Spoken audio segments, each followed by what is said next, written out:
So as you know, on Sunday, June 28th of this year, AEW, along with New Japan Pro Wrestling, Stardom, and CMLL, they're going to host this year's edition of Forbidden Door. And while they had planned Forbidden Door for a while now, that we knew this for a few months now when Forbidden Door was happening, another company that we know of, who are their biggest competitor, decided to do something that we've seen done before. So let's take a look from an announcement from our boy and Hall of Famer and amazing all-time wrestler, Shawn Michaels. Used to seeing me these days doing my crazy posts on Instagram and TikTok, but everybody's been asking me, when is the first PLE on the CW network? Well, that's what this announcement is for. June 28th. Don't forget to join us on the CW network at 8 p.m. as Tony D'Angelo defends NXT champion. It looks like he's reading a prompter or he's reading notes because he's not looking straight at the camera. That's actually recording it, which I thought was Championship against Cam Hendricks. Watch us tonight on the CW, and don't forget to join us on June 28th for the Great American Bash. Now, it's interesting because as also Peacock deal with NXT and WWE is officially over as of, I believe, this month, and now this is their first event in CW, which is free. But of course, they decided to do it on June 28th, which, like I said, is the same day as New Japan Pro Wrestling and AEW's Forbidden Door. And I'm assuming they will start either at 7 or 8 o'clock, which is around the same time as the NXT Great American Bash. Now, obviously, we've seen these counter reactions and counter productions before, and Jonathan Coachman wasn't happy about it. So he also reacted to this situation. And when you know when Jonathan Coachman is calling it out, you know something's up. But he was calling out many things besides the Forbidden Door situation. So let's hear him out. Again, guys, content doesn't matter at this point. They're just fulfilling contractual obligations. That's all they're doing. And oh, by the way, the Night of Champions that has Cody Rhodes and Roman Reigns on the poster, neither are on it. Nope. And then at the very... And also, yes, Night of Champions is the day before on Saturday, and that's when the King of the Ring, Queen of the Ring tournament will be finalized, as well as currently there is no plans for Cody or Roman Reigns at the beginning when all this information came out. Bottom, the 4 words that they always fall back on: card subject to change. Yep. What are we doing? Yeah. What are we doing? And something else I'm going to bring up here at the start of the third segment is also going to blow your mind. You think they're loyal? You think WWE is loyal? Wait till I tell you what they're doing when we come back live on Stadium in just 5 seconds. And what did they do? Okay, welcome back, everybody. A really hot show today. Really good discussion. For those of you that are brand new to our brand, you can see right now we don't chop up segments on Raw, SmackDown, AEW, Dynamite. That's not who we are. We talk about the business of pro wrestling. It is 11:32 if you're watching us live. If you're watching us on demand, we love all of you as well. All right, Vince. So before we get to the OG wrestler that says, I got one more match in me, everybody talks about how this great relationship between TNA and WWE is for... So this is going to be important, so get ready. TNA, right? Awesome. WWE helped them get that TV deal with AMC. Awesome. Well, TNA has one of their biggest events of the year on June 28th. The same night as... Look at that. What is that? Which is Slammiversary. WWE. Vince, if they are partners, in what world does the WWE this late in the game schedule a Great American Bash unless they had to add for a number on the ESPN app? But if you're TNA, who just got pissed at Tony Khan for AEW moving Collision to one Thursday night, what do you think they're feeling about WWE right about now? Yeah, Coach, we've spoken about this. I really, really hope that WWE helped TNA get that TV deal with AMC. I really hope so. Because if they didn't, then what have they done for TNA? So because of that, let's get to this conversation. Welcome to the Tea Drop, where the brew is strong and there's lots to talk about. Today, we are going to drop about the June 28th event that WWE did, as well as AEW and TNA. Now, on June 28th, WWE didn't just book a show, they also booked a fight between these two other companies, two of the other biggest companies besides WWE. They decided to host the NXT Great American Bash. Shawn Michaels confirmed it himself. It goes live on Sunday at 7 p.m. Eastern Time. And it's going to be on the CW, which for most people in the United States, that is free television. There's no paywall, and it lands right on top of AEW and New Japan Pro Wrestling's Forbidden Door event, which is that one is going to ring the bell at 8 p.m. the same night on the on that same night of the pay-per-view. They're both going to start. I mean, I apologize for the graphic showing 7 p.m. for Forbidden Door, but they're going to have also the buy-in starting at 7, so they'll probably have a few matches before 8 p.m. anyway. So they're already competing, starting from the buy-in with NXT, the Great American Bash. Now, a free NXT special going head-to-head with an AEW pay-per-view. It's not a coincidence, as always, that WWE chose to do that. It is their choice. But here's the question probably nobody stopped to ask. Does counter programming actually work? Because everybody's treating this like WWE just landed a knockout punch for the most part. I mean, these are probably WWE fanatics that are saying that, but to me, I don't think so. It's an NXT show. But the wild thing is, wrestling has run this exact play before, again and again and again. And the history is not kind for one of the companies. So before we crown anybody, let me talk to you through 3 eras of some factual or some information that can help us understand some counter programming that's happened, because it's not new.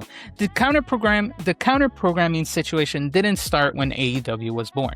This has happened for eras. So we'll talk about a few eras. So let's start with the 90s, right? We're going to also talk about the Wednesday War. And right now, because a few things can always be happening and be truthful at the same time, this pattern might surprise you because you've seen it before when you were younger, if you were in the 90s watching wrestling. So let's start with the first thing. We'll call it Exhibit A, right?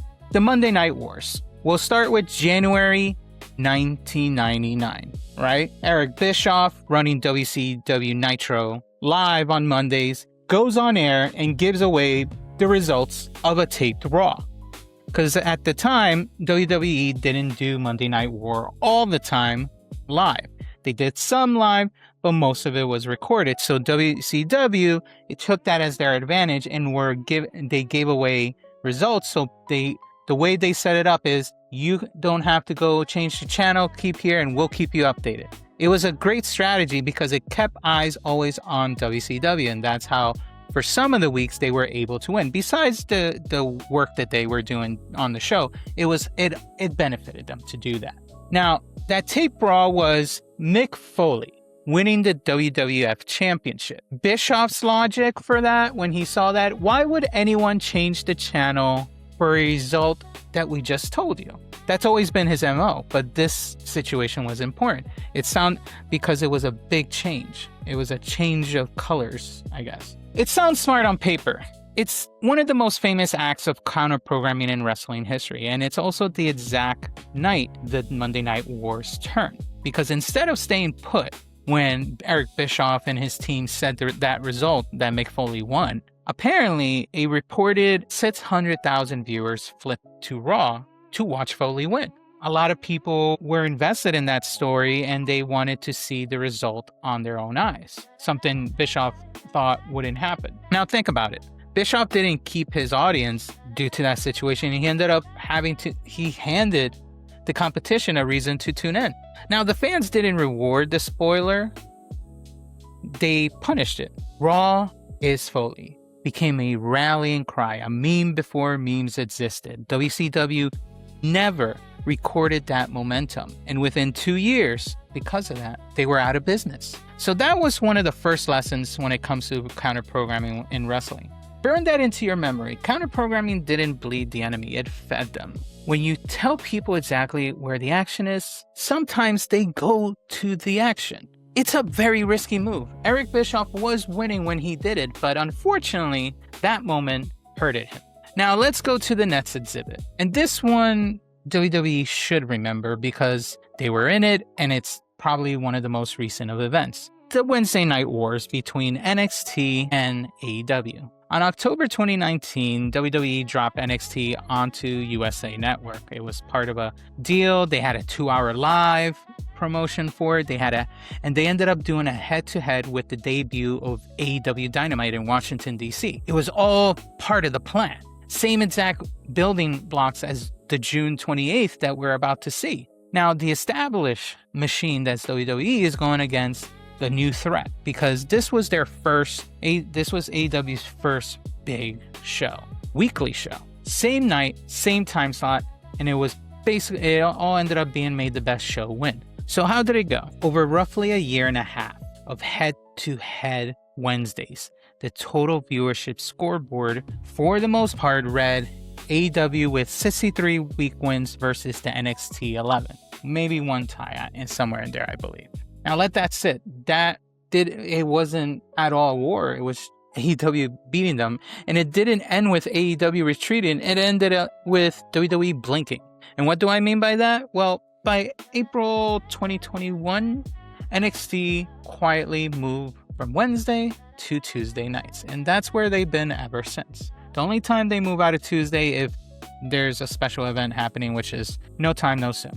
They basically tapped out. So connect the dots with me. The company picking this fight in the next few weeks is planting a free show on top of an AEW pay-per-view. Is the same company that already tried this direct head-to-head against the same opponent and have done a few ever since with other PLEs. They did Evolution last year. They have done Saturday Night Main Event in a couple of years too. They did it a few weeks ago with Saturday Night Main Event going against Double or Nothing the following day. And most of the time it's indifferent. Everyone's winning, but they think it's competition. But for this one, we don't know what's going to happen. The biggest loss that WWE has ever received is this one, the Wednesday Night War. And they lost so badly that they moved their own show. They run this experiment. They have the data probably, and probably for the past PLEs who watch more of what. And then the data says they lose this night. Are they really going to try to compete Forbidden Door with an NXT special event? I don't know. It may not work as well as they think it would. Now let's go to the next exhibit. And this is why June 28th is in somewhat off. This is a standing playbook now. Look at 2025. WWE ran WrestlePalooza directly opposite of AEW's All Out, right? They added a last-minute premium live event on September 20th. And what was that? We can do AEW All Out 2025. Just look there. Boom. They had, for the most part, AEW All Out there. Perfect. Let's just go with the exhibit. So this is like I said, now for Exhibit C, this is why June 28th it's going to be a one-off, because it's become a standard playbook for both of these companies. Look at 2025. WWE ran WrestlePalooza on directly opposite of AEW All Out. They added a last-minute premium live event on September 20th. Slapped it on the calendar to sit right on top of All In. I apologize, All Out. The truck on the lawn move isn't a special occasion anymore. It's the operating system. But here's the twist that flips the whole conversation for this situation. Tony Khan's response? He moves. He said straight up he doesn't believe the counter-programming has hurt AEW. And instead of standing toe-to-toe, he slides his pay-per-view off the collision date and keeps his number clean. AEW calls it stick and move. WWE swings the big haymaker, and AEW just isn't standing where the punch lands anymore. So ask yourself, if counter-programming actually worked the way WWE hopes, if it genuinely buried the other guy, why has WWE had to do it over and over and over again? You knock somebody out once, you don't need to keep rebooking the same fight. The repetition itself is to tell that the knockout never comes, and AEW keeps just working around it. Now, another thing is, and I'm going to pretend the history is the whole story. Here's the real case for WWE. This round is different because it's not a tape show getting spoiled like Bischoff did. It's not a cable rating measured in tenths of a point. It's a free live network special on CW. And free beats always a 50 And free will always beat a $50 show. I believe it's $50 now. It might be $60, but regardless, it's $50 for some. I think if you do HBO Max or AEW apps, you get it for a discount. But regardless, CW is free. For the casual fan, this works probably for them every single time. The goal might not even be to beat the Forbidden Door PLE. It might just be to skim, to grab the curious channel surfers out there, the lapsed fan who has never going to buy the AEW show anyway, and keep them inside the WWE ecosystem that they have. You don't have to win this war to take a pint of blood. But here's another counterweight to this whole conversation, and it's not, I feel, just me saying it, and we can listen to Vince Russo talking about it, like a man who literally booked some of the parts of this business history. So as well, so already two, AEW, TNA. So WWE 2 days ago came out and announced that the Great American Bash will be on, wait for it, and something else I'm going to bring up here at the start of the third. All right. So like I said, there is some counterweight to this conversation, and it's not just me saying it. Listen to Vince Russo. This guy's been booking parts of our history of wrestling, whether it was in WCW or WWE, for a good chunk of the history. So let's take a look what his thoughts are. So before we get to the OG wrestler that says, I got one more match in me, everybody talks about how this great relationship between TNA and WWE is for TNA, right? Yeah. Mm-hmm. Awesome. WWE helped them get that TV deal with AMC. Awesome. Well, that's the thing. WWE and TNA created a co-partnership a year ago, and they've been working together ever since. They had TNA people go to NXT, and NXT people go to TNA shows. They've competed in PLEs, each other's PLEs. Some become each other's champions. Well, mostly, in my opinion, it's mostly NXT people becoming TNA champions. I don't believe there has been, since this partnership, a TNA person, whether it's male, female, becoming an NXT-based champion. They've competed in Royal Rumbles, yet none of them won, and I don't believe they ever would unless they have a contract with WWE. Now, to the most part, since this business has been landed, it feels like TNA has gotten the butt end of the stick. WWE has showed up to their shows. They've controlled most of their shows. They've done a lot with using TNA. They took some of their talent, whether it's Jordan Grace, Joe Henry, who knows who will be next. And it's fine. I mean, their contract's up, and if TNA superstar or wrestler wants to become a WWE wrestler, that's up to them. But it feels like WWE has been gaining the advantage of this situation. But anyway, let Coach and Russo talk. Well, TNA has one of their biggest events of the year on June 28th. The same night as AEW has another big show as well. So already two, AEW, TNA. So WWE 2 days ago came out and announced that the Great American Bash will be on, wait for it, June 28th. So now TNA has been forced to move their starting time to the afternoon because they don't want to go head up against AEW and also WWE. Vince, So now they moved, to fully go bet what Coachman said, Slammiversary is moved. Usually their PLEs also start at 8 p.m. when on a normal week. Sometimes they do it on Fridays. Sometimes they do it on a Sunday. But it's always been like around 8 p.m. But for this year, Slammiversary is starting at 3 p.m. Or at least the pre-show starting at 3 p.m. Eastern Time. And the pay-per-view starting at 4 p.m. Eastern Time, which is 3 hours before the buy-in for Forbidden Door and 3 hours before the Great American Bash. Anyway, let's continue. Our partners, in what world does the WWE this late in the game schedule a Great American Bash unless they had to add for a number on the ESPN app? But if you're TNA, who just got pissed at Tony Khan for AEW moving Collision to one Thursday night, what do you think they're feeling about WWE right about now? Yeah, Coach, we've spoken about this. I really, really hope that WWE helped TNA get that TV deal with AMC. I really hope so. Because if they didn't, then what have they done for TNA? I mean, what have they done for TNA? We're assuming they helped them get that television deal. And like I say, I hope they did, because outside of that, I don't see how TNA is getting anything out of their relationship with the WWE. Now, those that run TNA. So right there, that is pretty much, to me, the door on that nail, right? When Vince Russo is side-eyeing, for the most part, this so-called partnership, you can see that these receipts are all there. And watch who flinch in all this. In all this situation with the NXT being put and then AEW's Forbidden Door, who is the one that ended up flinching? TNA Slammiversary, the third show of the day, which is going to be out of Boston, set their bell for at least the pre-show at 3 p.m. Eastern, hours early on purpose, because TNA ended up having to step out of the way. WWE stepped into it in a three-way standoff at this point on that Sunday. The company throwing the punch tells you exactly who is picking the fight. Now, and this is where I land on this, and it comes down to how you define winning. If winning means burying Forbidden Door, making it a ghost town, history will always say no when these situations happen, because when it comes to AEW fans, they are truthful. They are gonna show up to their shows if they want to see it. So don't expect to turn AEW fans from going to a Forbidden Door show to a Great American Bash NXT event. And not only that, when you've seen this done in the past historically, it always backfired. It backfired on Bischoff.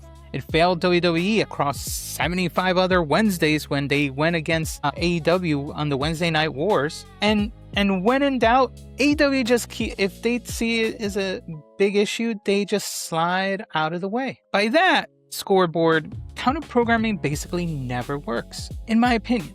At least to the person trying to push the counter programming. If, like, when it didn't work for Bischoff, because he's the one that pushed the counter programming. WWE didn't push a counter. They always were on Monday nights. They showed up. They tried to mess with their thing, and while it wasn't working at first, it eventually backfired on WCW. And every time WWE's been trying to do it to AEW, it's always backfired in some shape or form. With the Wednesday Night Wars, they ended up moving to Tuesday. With the PLE competitions on the weekend, AEW either decides to move the show, which barely happens, or they keep going because they know they have truthful fans that will back them up. That's why it basically never works. But if winning means something quieter, skimming a few 100,000 free eyeballs, making Forbidden Doors Monday morning number look a little softer, reminding everyone who controls the calendar, then yeah, maybe it can absolutely work. Not as a knockout though, maybe as a tax. A toll WWE charges AEW for daring to grow. How dare you try to grow your show? How dare you try to do a unique pay-per-view? Maybe it's a smart for reach, a gamble against their own history. Maybe they can do a decent amount of clips, put it on social media, and have a social media war with clips between both shows and see who has the better clips. So you tell me, is June 28th a genius power move? Or is it? Or is WWE about to run the exact play that's failed every single time the companies ever tried to do it against AEW, including themselves? So anyway, drop your thoughts in the comments. Let me know what you think. Do you think this counter programming is going to work? I want to genuinely hear what you guys have to say about it, and we can discuss it in the comments. And as always, and if the tea hit right, hit the like and subscribe, and I will see you on the next video.